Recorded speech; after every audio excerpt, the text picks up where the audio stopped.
नमस्कार मंडळी. आज मी तुम्हाला दाखवणार आहे अस्सल कोकणी पद्धतीमध्ये काकडीचं अगदी मऊ लुसलुशीत असं घावण आणि त्यासोबत झटपट बनणारी गरमागरम उसळ. शहरात बसूनही गावचा स्वाद कसा आणायचा ते आज आपण पाहूया. आपल्याला ना कधी कधी आपल्या गावची खूप आठवण येते, म्हणून आज मी माझ्या घरीच बनवते अस्सल कोकणी काकडीचे घावण. एकदम मऊ लुसलुशीत, सुगंधी आणि अगदी झटपट. काकडीचं घावण आणि सोबत ती झणझणीत साधी सोपी उसळ खूप भारी लागते. बनवायला तर एकदम झटपट आणि चव मात्र खूप भारी. चला तर मग सुरू करूया आजचा मस्त कोकणी नाश्ता. हे तांदूळ मी काल रात्री भिजत टाकले होते. या कुकरमध्ये चण्याची डाळ लावली आहे. डाळ मी भिजत वगैरे टाकले नाही, हां, डायरेक्ट कुकरला लावले. या डाळीच्या चांगल्या 3-4 शिट्ट्या काढून घ्यायच्या. हे तांदूळ मी काल तांदूळ बुडतील इतपत पाण्यामध्ये भिजत टाकले होते. घावणसाठी तांदूळ हा नेहमी जुनाच वापरायचा. हा मी वापरलेला तांदूळ मसुरी राईस आहे. तुम्ही रेशनचा तांदूळ वापरला तरीही चालेल. पहा, तांदूळ आता छान भिजलेत. आता त्या तांदळामधील सर्व पाणी निथळून घ्यायचं आणि मिक्सरचं भांडं घेऊन त्यामध्ये तांदूळ घ्यायचे. आता यामध्ये थोडं लागेल तसं पाणी टाकून या तांदळाची बारीक पेस्ट करून घेऊया. पहा मंडळी, अशी बारीक पेस्ट करून घेतली. ही पेस्ट एका भांड्यामध्ये ओतून घ्यायची आणि मिक्सरच्या भांड्यामध्ये पाणी ओतून तेच पाणी यामध्ये ओतलं. चवीपुरतं मीठ टाकलं, पाव चमचा हळद टाकले आणि हे आता बाजूला ठेवून दिलं. आता काकडी सोलून घेऊया. काकडीची चव घेऊन पाहायची. कधी कधी काकडी कडू निघते, नाहीतर मग आपले घावणसुद्धा कडू होतील. आता काकडीचे असेच ओबडधोबड तुकडे करून घेतले. तुम्ही काकडी किसून घेतली तरीही चालेल. आता दोन्ही काकडी मिक्सरला बारीक करून घेते. पहा मंडळी, बारीक पेस्ट करून घेतली. आता ही पेस्टसुद्धा या पिठामध्ये ओतायची आणि हे पीठ छान एकजीव करून घ्यायचं आणि यामध्ये लागेल तसं पाणी टाकून हे बॅटर एवढं पातळ करून घ्यायचं. यापेक्षा जास्त घट्ट किंवा पातळ नाही करायचं. इकडे कॉटनचा कपडा घावण ठेवायला ठेवला आणि भिड्यावर थोडं तेल टाकून असं कांद्याच्या सहाय्याने पूर्ण भिड्याला लावून घेतलं. भिडा व्यवस्थित तापायला द्यायचा. पूर्ण तापल्याशिवाय घावण टाकायचं नाही. तोपर्यंत इकडे मी उसळीसाठी 4 लसूण पाकळ्या ठेचून घेते. भिडा आपला व्यवस्थित तापलाय.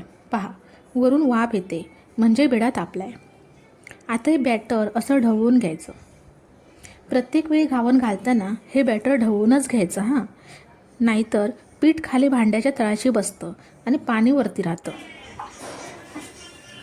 आता हे पीठ असंच ढवळून घेऊन भिड्यावर असं गोल सोडायचं आणि लगेच वरती झाकण ठेवायचं. 30 सेकंदाच्या आतच झाकण बाजूला काढायचं आणि घावण भिड्यावर सोडताना गॅस फास्टच ठेवायचा. आता झाकण बाजूला केल्यावर गॅस मिडियम करायचा आणि घावण भिड्यावर असाच थोडा वेळ सुकायला ठेवायचा. इकडे मी आधीच एक पातेलं गरम करत ठेवलं होतं. घावण बनवता बनवता इकडे मी उसळसुद्धा बनवणार आहे.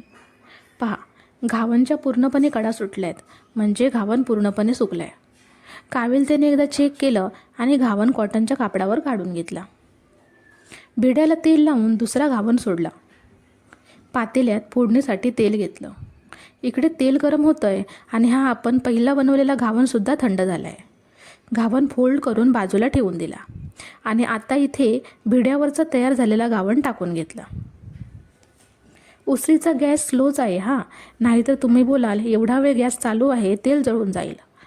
आता या पातेल्यात तेल गरम झालं आहे. ठेचलेला लसूण टाकूया. तेजपत्त्याचं 1 पान तोडून टाकले. इकडे माझं घावण बनवायचं सुद्धा चालू आहे, म्हणून मी गॅस स्लोच ठेवला आहे.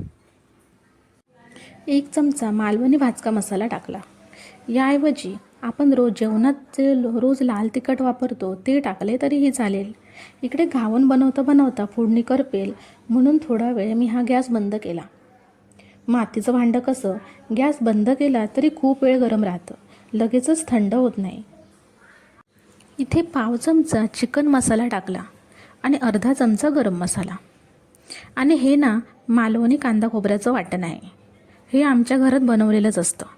याची तुम्हाला रेसिपी पाहिजे असेल तर आपल्या चॅनलवरती आहे, नक्की पहा. आता हे वाटणसुद्धा यामध्ये टाकलं. गॅस बंद असला तरी हे मातीचं भांडं खूप गरम आहे. वाटण या मसाल्यांमध्ये छान परतून घेतलं. आता मी गॅस चालू केला आणि वाटणाला छान वरती तेल सुटेपर्यंत परतून घेतलं. मिक्सरच्या भांड्यामध्ये पाणी घेतलं आणि तेच पाणी यामध्ये ओतलं, म्हणजे मिक्सरच्या भांड्याला लागलेलं वाटण वाया जाणार नाही. इकडे मी उसळ बनवते आणि इकडे घावण बनवण्याचं सुद्धा चालूच आहे. ही मगाशी मी कुकरला लावून घेतलेली चणा डाळ पहा. ही डाळ मी भिजतसुद्धा घातली नव्हती. पहा, छान उकडली. आता ही डाळ यामध्ये टाकायची. उसळ मला थोडी पातळच करायची आहे, म्हणजे कसं आता घावणसोबतसुद्धा खाता येईल आणि दुपारी भातासोबतसुद्धा खाता येईल. डबल करायला नको, म्हणून मी अजून यात थोडं पाणी ओतलं. आता हे उसळीचं पातेलं मी या गॅसवर घेतलं, तुम्हाला कॅमेऱ्यात नीट दिसावं म्हणून. पण काय आहे ना, व्हिडिओ मी एकाच अँगलने शूट करते, कारण मी शूट पण एकटीनेच करते आणि जेवण पण मीच करते. शिवाय नंतर एडिटिंग, शिवाय थंबनेल वगैरे पण अशी बरीच कामं असतात. त्यामुळे काही थोड्याफार चुका होतात. समजून घ्या आणि आपल्या चॅनलला सबस्क्राईब करून मला आणि आपल्या चॅनलला सपोर्ट नक्की करा. आता उसळीला चांगली उकळी आली. आता उसळ तयार आहे. मंडळी, आजचा व्हिडिओ तुम्हाला कसा वाटला कमेंट करून नक्की सांगा. चला तर मग मंडळी, पुन्हा भेटू अशीच एक छान रेसिपी घेऊन. तोपर्यंत बाय बाय.